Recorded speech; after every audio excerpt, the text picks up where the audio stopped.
एक जंगल में घोंसले में सुजाता नाम की कौवी सास की थी। उसकी दो बहुएं थी, बड़ी बहू मेघा चिड़िया, छोटी बहू मीठी मैना। जब से देवरानी मैना इस घर में आती है, घर की शांति भंग हो जाती है। अक्सर जेठानी और देवरानी मैना के आपस में सोच विचार नहीं मिलते थे, जिस कारण वो बहुत झगड़ा करते थे। अगर आपको यकीन नहीं है तो चलिए, जहाँ सास आराम से टीवी देख रही है, अभी वो कहती है, सुजाता, अरे ओ बहुरिया, जरा मेरे लिए एक कप चाय बना दे। अरे कोई है क्या मेरी सुनने वाला? चाय बना दो मेरे लिए। बड़ी बहू, क्या कर रही है? इधर आ। सास की एक आवाज सुनते ही दोनों बहुएं वहां पहुंच जाती है। तो सुजाता बोलती है, सुजाता, क्या तुम दोनों मेरी आवाज सुनाई नहीं देती? अपनी सास को नजरअंदाज करोगी? इतना बड़ा घर भी नहीं है कि आवाज ना जाए मेरी। मेघा, वो मम्मी जी, मैं बस आ ही रही थी, हम आपको नजरअंदाज भला कैसे कर सकते हैं? मीठी, माँ जी, मैं भी आ गई बस। सुजाता, आरती उतारो फिर, बहुत बड़ा उपकार किया है ना तुमने यहाँ आकर। मेघा, माँ जी, मैं तो खाना बना रही थी, लेकिन देवरानी ने जानबूझकर आपकी आवाज को नजरअंदाज किया है। वो खाली बैठी थी फिर भी। मीठी, माँ जी, जेठानी जी झूठ बोल रही हैं, हमेशा मैं ही जाती हूँ, वो नहीं जा सकती। सुजाता, हे भगवान, तुम दोनों कितने कामचोर बहुए हो, ये मुझे अब पता चला है धीरे धीरे। मेघा, माँ ऐसा कुछ भी नहीं है, आपकी बड़ी बहू हूँ मैं। मैंने आपको कभी भी शिकायत का मौका नहीं दिया, लेकिन अब देवरानी जी आ गई हैं, उनका भी तो कुछ फर्ज बनता है ना। मीठी, हाँ हाँ, आप मुझे ही कामचोर कहना चाहती हो ना, यही ना। सुजाता, अरे बस करो, बहुत हो गया, तुम दोनों का कुत्ते बिल्ली की तरह लड़ते रहते हो। अरे अब जाके चाय मांगी थी, चाय बनाकर ला दो, वरना मैं खुद बना लूंगी। मीठी, माँ जी, मैं लाती हूँ आपके लिए चाय। मेघा, नहीं माँ जी, मैं लाती हूँ बनाकर आपके लिए अदरक वाली चाय। सुजाता, फिर लड़ना स्टार्ट हो गई। मीठी बहू, मेरे लिए नाश्ता बना दे, और बड़ी बहू तुम चाय। दोनों अपना काम सुनकर वहाँ से चली जाती हैं और चाय नाश्ता बनाकर अपने सास को देती है। अगले शाम का खाना बनाने के लिए देवरानी जेठानी दोनों आपस में चिमटा बेलन लेकर बहुत लड़ झगड़ रही थी। तभी आवाज सुनकर सुजाता कौवी कहती है, सुजाता, तुम दोनों बिल्कुल ही सुधरने का नाम नहीं ले रही हो, क्यों झगड़ा कर रही हो? मेघा, अरे माँ जी, मैंने से ये बोला कि मटर पनीर बना ले, लेकिन नहीं, देवरानी जी को शाही पनीर बनानी है। मीठी, माँ जी, मेरे पति ने शाही पनीर खाने की बोला है, तो मैं वही बनाऊंगी ना। मेघा, अरे तो वो भी बना लेना, मटर पनीर जैसे ही है, ये बन जाएगा तो कौन सा आफत आ जाएगी। मीठी, हाँ तो शाही पनीर जैसा है तो मटर पनीर आपको बनाने में क्या आफत आ रही है, यही बनाने दो मुझे। सुजाता, कम बखत बहुए नास पीटी, अरे ये भी कोई बहस करने की बात है क्या? कोई सब्जी भी बना लो, मैं जो बोलूंगी अब वही बनेगा। चुपचाप करेले की सब्जी बनाओ, अब से खाना मैं डिसाइड करूंगी। तुम्हें जो भी अपने पतियों को खिलाना है वो सिर्फ रविवार को खिलाना। मेघा, जी माँ जी। सुजाता, और रसोई में तुम दोनों एक साथ नहीं होगी, एक रसोई संभालोगी तो एक घर की साफ सफाई करोगी, समझी? मीठी, जी माँ जी। इस तरह से देवरानी जेठानी का काम बढ़ जाता है। एक बार देवरानी घर के जाले साफ कर रही थी, जो जेठानी के ऊपर गिर जाता है, तो फिर से दोनों झगड़ा करने लग जाती हैं। सास कोई की शक्ल देखते ही दोनों चुप हो जाती हैं। जेठानी चिड़िया का धक्का देवरानी मैना को लग जाता है।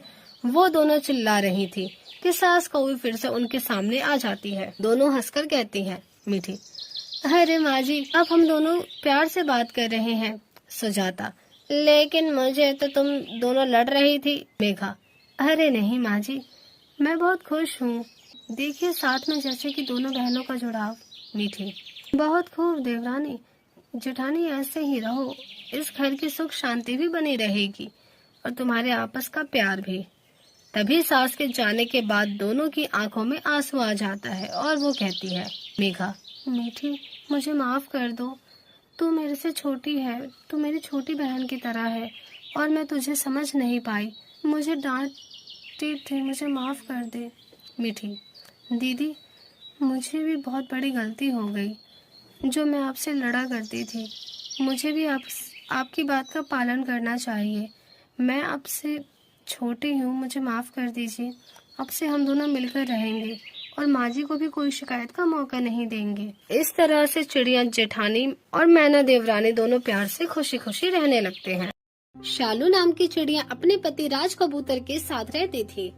शालू घर संभालती थी तो राज बाहर जाकर खेती करता था, लेकिन ज्यादा धूप में काम करने से उसकी तबीयत खराब हो जाती है। धीरे धीरे कमजोर हो जाता है, जिससे वो उठ भी नहीं पाता। फिर डॉक्टर ने उसे महीने भर का आराम करने को कह दिया।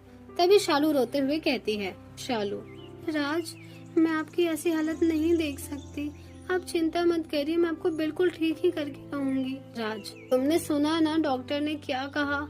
2-3 महीने आराम करना और महंगी दवाई के लिए बोला है, जो कि हमारे पास नहीं है। अब क्या होगा? शालू, आप चिंता मत कीजिए, मैं मेहनत करूंगी जिससे मैं आपकी महंगी दवाई लाऊं और आप पहले जैसे ठीक हो जाओगे बिल्कुल। राज, मुझे माफ कर देना शालू, मेरे स्वास्थ्य के कारण तुम्हें अब काम करना पड़ेगा, तकलीफ झेलनी पड़ेगी मेरी वजह से। शालू, आप ये कैसी बात कर रहे हैं? जितना पति का फर्ज होता है उतना पत्नी का भी होता है, और मुझे आपके लिए ये सब करके बहुत अच्छा लगेगा। आप आराम करिए, मैं काम के बारे में पूछ कर आती हूँ। ऐसा बोलकर परेशान शालू मोना के घर जाकर कहती है, मोना, क्या हुआ शालू, तो इतनी परेशान क्यों है?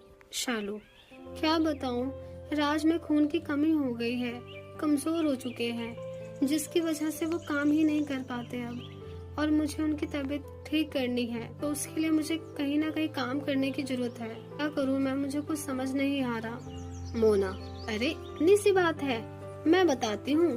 तू गोलगप्पे की दुकान लगा ले, उसमें तेरा कोई तेल मसाला कुछ नहीं लगेगा। गोलगप्पे वैसे भी सबके पसंदीदा होते हैं, जो बहुत बिकेंगे। तू उसी काम को शुरू कर ले और आसान भी रहेगा तेरे लिए। शालू, अरे मोना, तूने ये सब बात बताकर मेरे दिल का बोझ हल्का कर दिया। तूने बहुत अच्छा आइडिया दिया है, मैं कल ही गोलगप्पे का दुकान शुरू करूंगी। मोना, अब परेशान मत हो, घर जाकर जीजू के पास रह। इस तरह से शालू अपने गिने चुने पैसे जुटाकर गोलगप्पे का सामान ले आती है और अगले ही दिन से गोलगप्पे बेचना शुरू कर देती है। शालू, आइए आइए, गोलगप्पे खा लीजिए, स्वादिष्ट गोलगप्पे, चटपटे, जीरा पानी, हींग पानी, मसालेदार पानी से पानी पूरी खाइए, आइए। पिंकी, अरे वाह, जरा 1 प्लेट मुझे भी देना। आहा, तुम्हारे गोलगप्पे तो काफी मजेदार हैं, जरा 1 प्लेट और दे दो। शालू, शुक्रिया। माया, अरे जरा मुझे भी गोलगप्पे दे दो। शालू, ये लीजिए। तभी मिट्टू लाल आलू के गोलगप्पे की दुकान को देखकर कहता है, मिट्टू, बस बहुत हुआ शालू चिड़िया। शालू चिड़िया की वजह से मेरे सारे ग्राहकों ने उससे गोलगप्पे लेना शुरू कर दिया और मेरा खाना बंद कर दिया है। अब मैं इसे छोड़ूंगा नहीं। ऐसा कहकर वो बहुत गुस्सा करता है और अपने एक आदमी को उसके पास भेज देता है, जहाँ वो कौवा उसे कहता है, कौवा, अरे जरा 1 प्लेट गोलगप्पे देना। शालू, ये लीजिए। वो कौवा गप्पे खाकर थूक कर बोलता है, कौवा, ओहो छी, ये कैसा गोलगप्पा दिया है, बकवास सा, इतना नमक क्यों पानी में? तुमने मुझे बेकार गोलगप्पे खिलाए, अभी मैं तुम्हें बताता हूँ, रुको। ये बोलकर कौवा उसके सारे गोलगप्पे को तोड़ देता है। तभी चिड़िया कहती है, शालू, तुम क्या कर रहे हो? तुमने मेरे सारे गोलगप्पे तोड़ दिए। तुम्हें शर्म नहीं आती? इतनी मेहनत से मैंने इस दुकान को लगाई थी। कौवा, शर्म तो तुम्हें आनी चाहिए, तुमने मेरे सेठ की दुकान के सामने अपनी दुकान लगा दी गोलगप्पे की।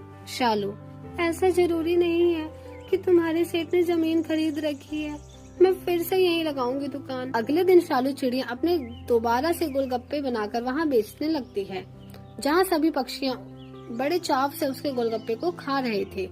ये देखकर मिट्टू लाल फिर से जलने लगता है और उसकी दुकान पर खुद आकर गोलगप्पे तोड़ने की कोशिश करता है कि तभी पक्षियाँ उसे ये करता हुआ देखती हैं और सबक सिखाकर मारने लगती है। तभी शालू कहती है, शालू, मैं जानती थी तुम आज भी मेरे गोलगप्पे तोड़ने की कोशिश करोगे, इसलिए मैंने पहले से ही सबको बुला लिया था। तुम बहुत बुरे हो, तुम जरूर कुछ मिलावट करते होगे, इसलिए तुम्हारे पास गोलगप्पे नहीं बिकते हैं। तुम्हें कोई हक नहीं कि तुम किसी और के साथ ये सब करो। मिट्टू, मुझे माफ कर दो, मेरे से बहुत बड़ी गलती हो गई, मुझे अपनी गलती का एहसास हो गया है, मुझे तुम्हारे साथ ये सब नहीं करना चाहिए था। शालू, तुम्हें गलती का पछतावा है, यही बहुत अच्छी बात है। मेहनत से कमाओगे तो एक दिन जरूर सफल होगे। इस तरह से शालू मेहनत से गोलगप्पे बेचकर पैसे कमाने लगती है और अपने पति को बिल्कुल पहले जैसा ठीक कर देती है।